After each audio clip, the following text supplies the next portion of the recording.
아멘. 우리는 계속해서 기도가 무엇인지에 대해서 생각하고 있습니다. 기도는 하나님께서 자기 자녀를 자기의 자녀답게 훈련시키는 방법이다라고 말씀을 드렸습니다. 즉, 기도는 우리가 우리 입장에서 우리의 소원을 하나님께 아뢰고 자기의 뜻대로 응답받는 것을 목적으로 하고 있고 우리는 거기에만 초점을 맞추기가 쉽습니다. 그러나 하나님께서 우리에게 기도하라 말씀하신 것은 단지 우리의 소원을 만족시키기 위한 것만은 아니다 하는 것이죠.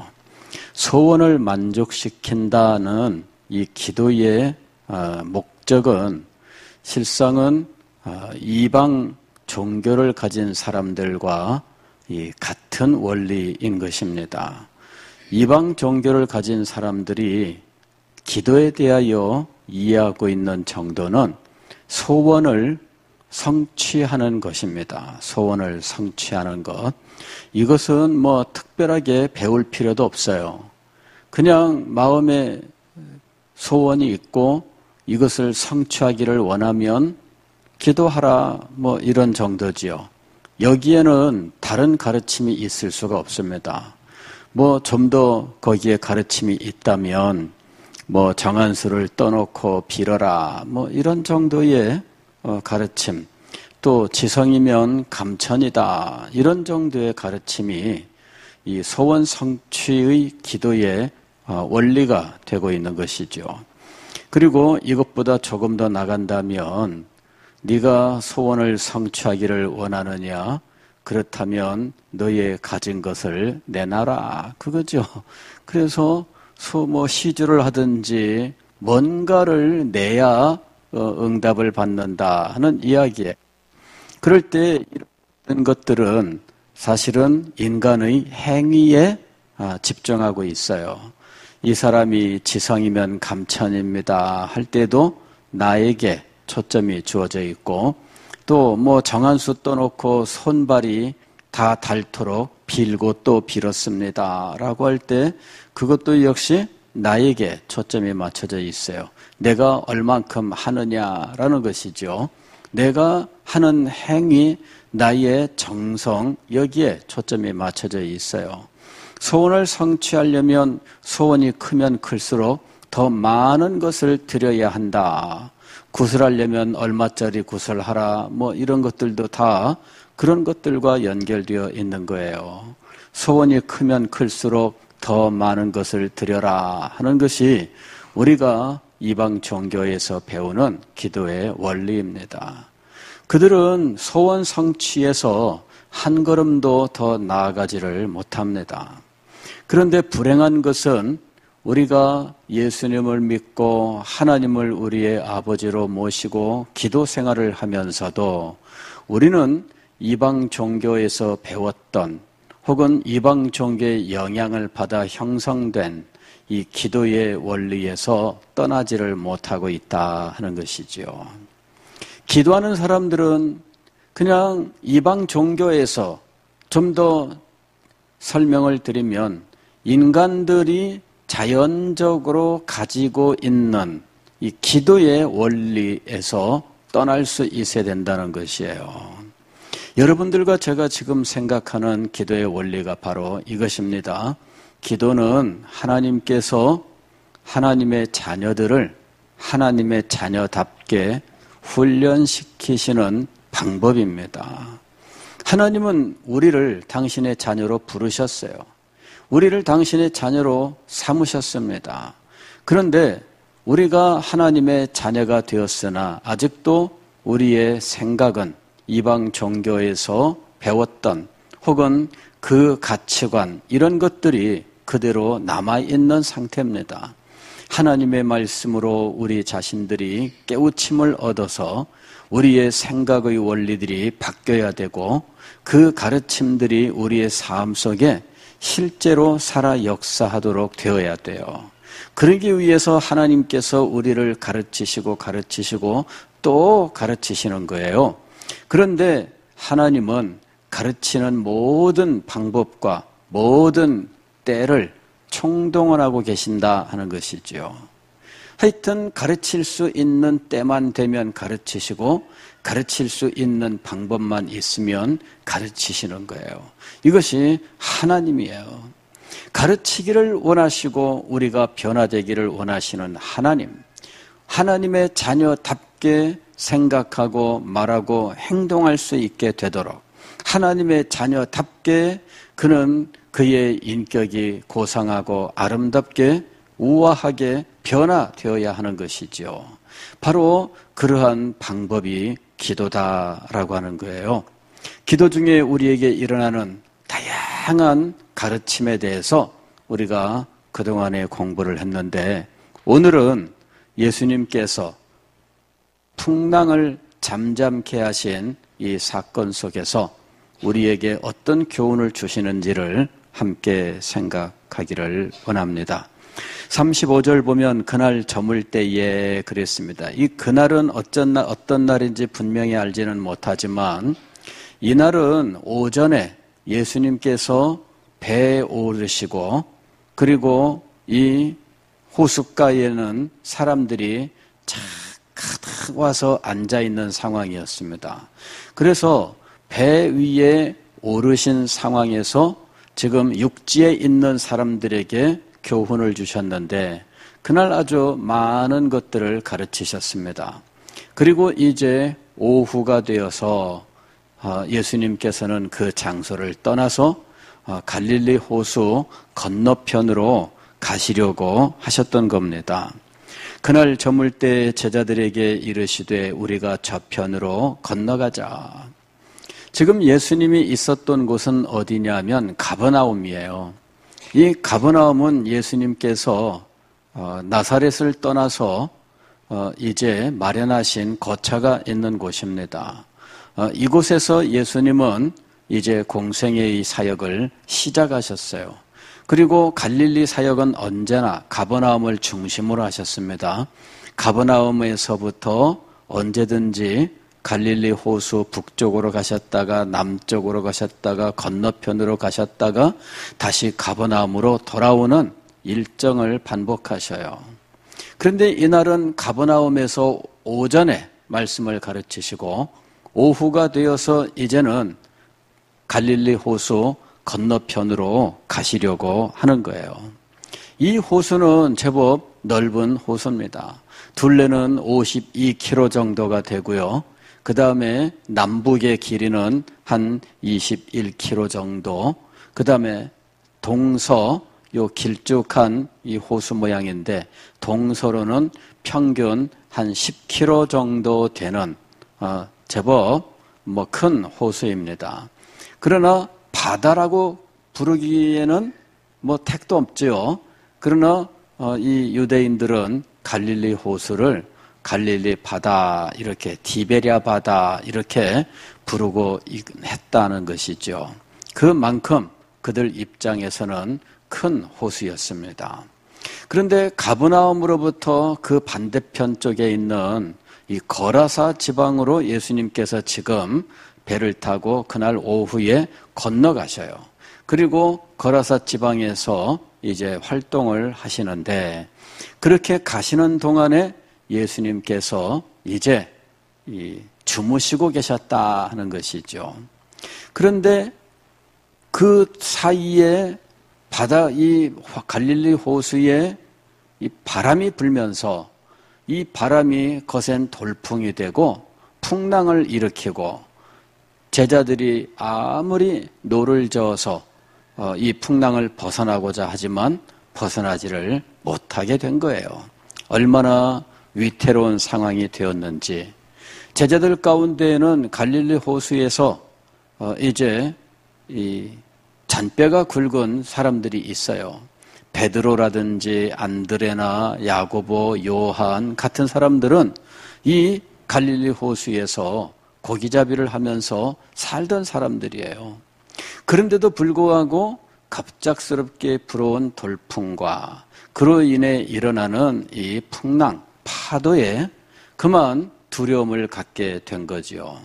아무리 애를 써도 그 갈릴리 호수에서 어릴 때부터 자맥질하고 수영하고 또 배를 타고 나가서 고기를 잡고 그렇게 살아왔었던 사람이지만 이 풍랑 앞에서는 무력하기 짝이 없는 상황이었어요. 그래서 이 사람들이 예수님을 깨우고 예수님에게 의지하여 이제 이 풍랑을 이기게 되었다라는 이야기입니다. 그런데 여기서 우리는 이 제자들이 예수님을 의지하여 풍랑을 이기게 된 사실에 대해서 함께 생각하려고 하는 거예요. 처음에는 이 제자들이 예수님을 깨우지 않고 자기들의 힘으로 해보려고 했어요. 노를 젓고 또 젓고 또 젓고 자기들 나름대로는 해보려고 노력을 많이 했어요. 자기들 나름대로는 힘을 많이 기울였습니다. 하다가 안 되니까. 그리고 풍랑은 더욱더 거세지고 이제 이 배가 그만 풍랑에 가라앉을까 아주 두려운 상황이 되었을 때 그들은 예수 그리스도를 의지하게 되었다는 거예요.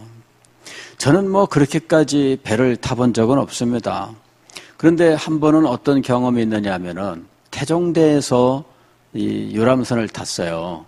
손님이 와가지고 할 수 없이 대접하러 갔는데 그곳에 가서 유람선을 타고 저쪽에 해운대까지 가는 경우도 있고 그냥 부산항 앞에 앞바다까지 갔다가 돌아오는 것이 있어요.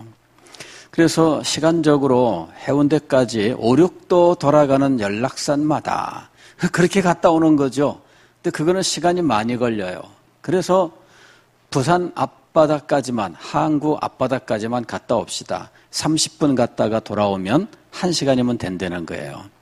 그래 이 배를 탔는데 갈 때까지는 괜찮았어요. 그래서 배 위에 올라가서 소위 말하면 옥상이라고 말하는 이 배 지붕에 올라가서 거기서 이제 내다보고 구경하고 잘 지냈어요. 그런데 돌아오는데 갑자기요 파도가 굉장히 그 골이 깊어요. 이래서 이 배가 바다로 막 들어가는 거 있죠? 이 파도가 이렇게 울렁거리는데 파도 속으로 배가 쭉 들어가는 거예요. 이래가지고서는 그 옆에 난간을 손으로 붙잡고 발을 막 바닥에다 대고 막 버텼죠. 그냥 바다로 지금 빠져 들어가는 거예요. 그러더니 다시 쫙 올라와요. 야, 이 배가 앞에부터 바닷속으로 들어갔다가 다시 올라왔다가 들어갔다가 올라왔다가 이러는데 빨리 안 돌아오나 그냥 30분 동안 얼마나 참 무서웠는지 이 바닷속으로 쑥 들어갔다가 다시 쫙 올라오는데 계속 반복되는 거예요.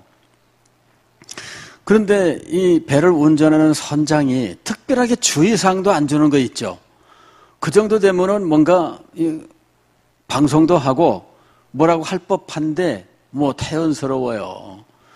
그래서 방송도 없고 혼자 속으로는 그냥 이 배가 곧 바닷속으로 빠질 것 같고 그런 경험이 있었어요. 그런데 그 정도만 해도 저는 굉장히 무서웠는데 이 갈릴리 호수에서 살아왔었던 이 제자들은 오죽했을까? 그 사람들이 무서웠다고 했다면 오죽했을까라고 생각을 해요. 오늘 이 사람들이 예수님을 깨우면서 하는 말이 무엇이냐면은 38절에 이렇게 되어 있어요. 제자들이 깨우며 이르되 선생님이여 우리가 죽게 된 것을 돌보지 아니하시나이까. 그러니까 이 갈릴리 호수에서 산전수전 공중전을 다 치렀다고 생각했던 제자들이 예수님에게 뭐라고 얘기해요?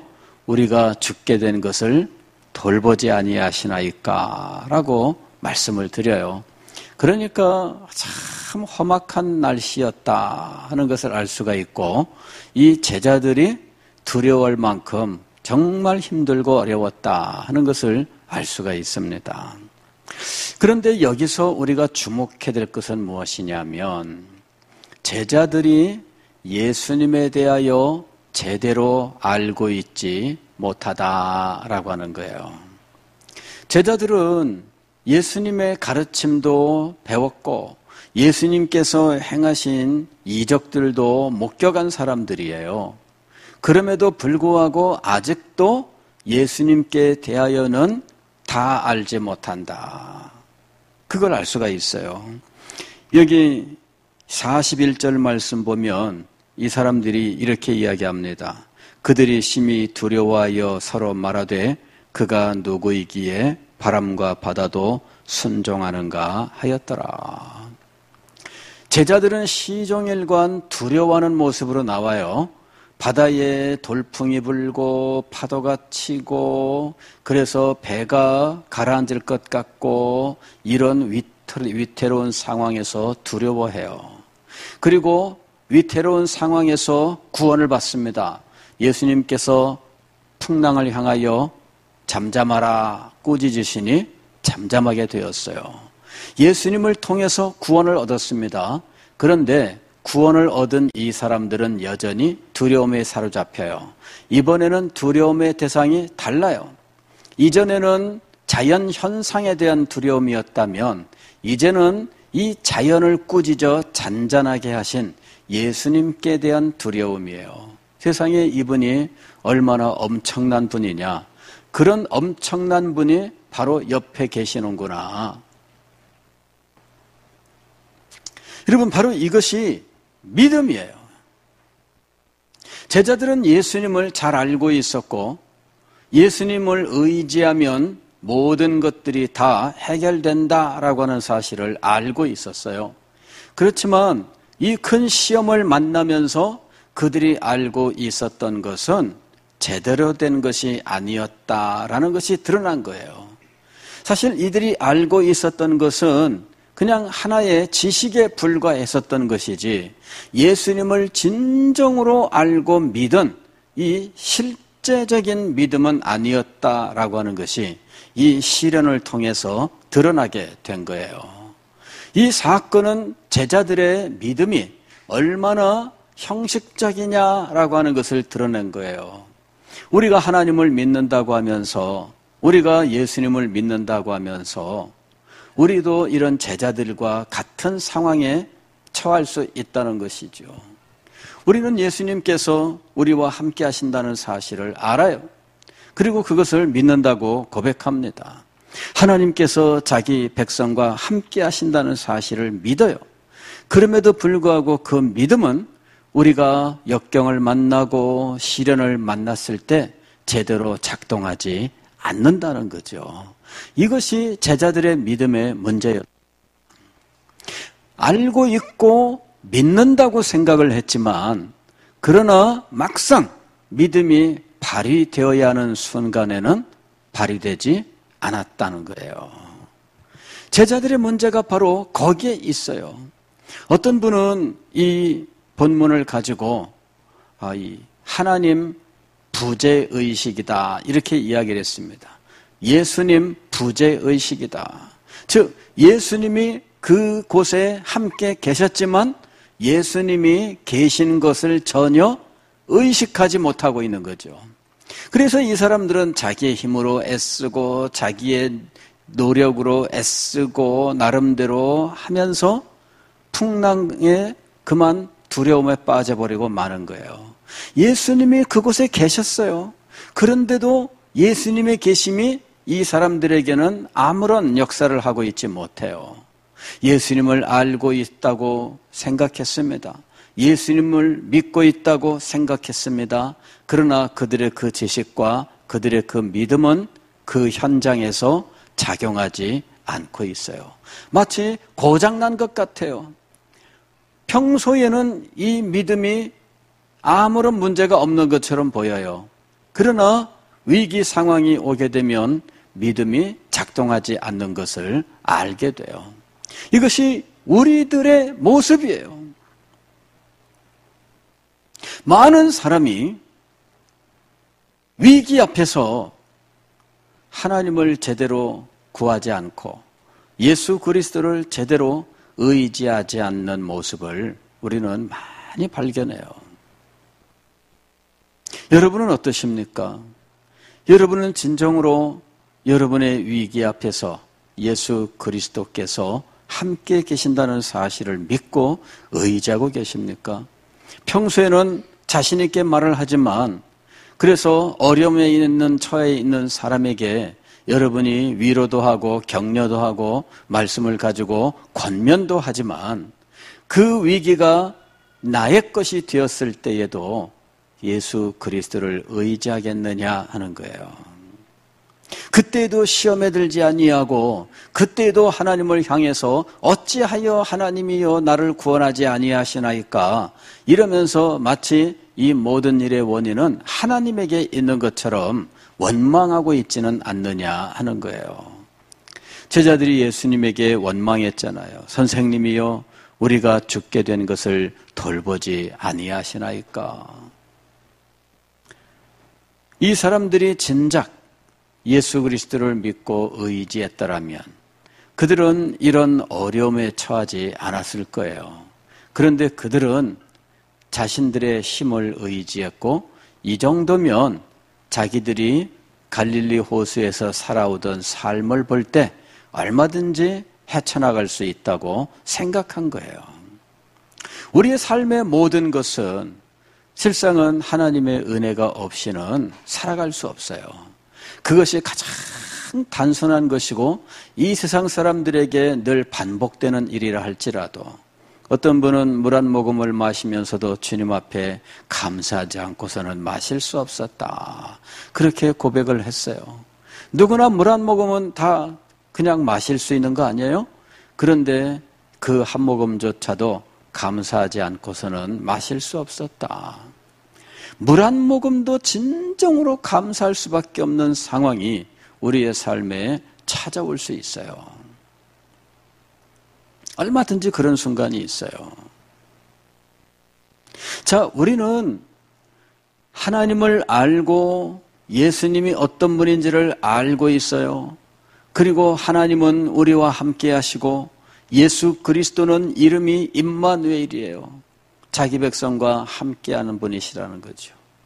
성령은 보혜사예요. 보혜사. 보혜사 되시는 성령은 우리와 거처를 함께 하시는 분이라는 뜻이에요.